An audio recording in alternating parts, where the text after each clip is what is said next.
ধন্যবাদ মাননীয় স্পিকার। আমি দাঁড়ালেই ভালোবাসার কিছু কথা বলতে হয়।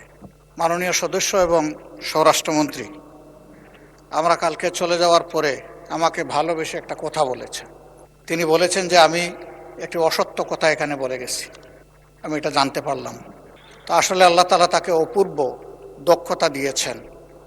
জাস্ট বোতলটা পরিবর্তন করে মেটেরিয়ালসটা ঠিক রেখে তিনি সত্যকে মিথ্যা হিসাবে এবং মিথ্যাকে সত্য হিসাবে চমৎকারভাবে পরিবেশন করতে পারেন।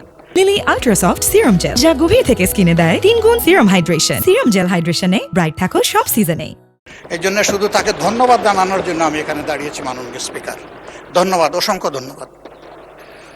মাননীয় বিরোধী দলের নেতা, আপনি পয়েন্ট অফ অর্ডারে নিশ্চয়ই এই বক্তব্য রেখেছেন। পয়েন্ট অফ অর্ডার চলমান বিষয়ের উপরে, এটা তো গতকালকের বিষয়, গতকালকেই শেষ হয়ে গিয়েছে, সুতরাং এটা এখন আর নতুন করে তোলার কোনো প্রয়োজন নেই। মাননীয় মন্ত্রী উত্তর দেওয়ার প্রয়োজন নাই। উনি যদি হাউসে থেকে বলতেন তাহলে নিশ্চয়ই আপনাকে রাইট অফ রিপ্লাই দিতাম। আপনি তারপর কিছু বলতে চান? মাননীয় স্পিকার, আপনাকে ধন্যবাদ। এই মুহূর্তে মাননীয় বিরোধী দলীয় নেতা দুইটা অসংসদীয় শব্দ ব্যবহার করেছেন, সেটা হচ্ছে মিথ্যা।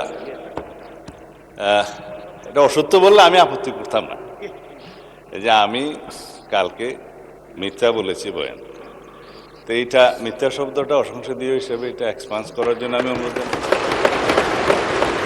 দ্বিতীয় কথা হচ্ছে, ওনার কালকের বক্তব্যের প্রেক্ষিতে আমি বলেছিলাম মাননীয় বিরোধী দলীয় নেতা এখানে একটা অসত্য বক্তব্য উত্থাপন করেছেন।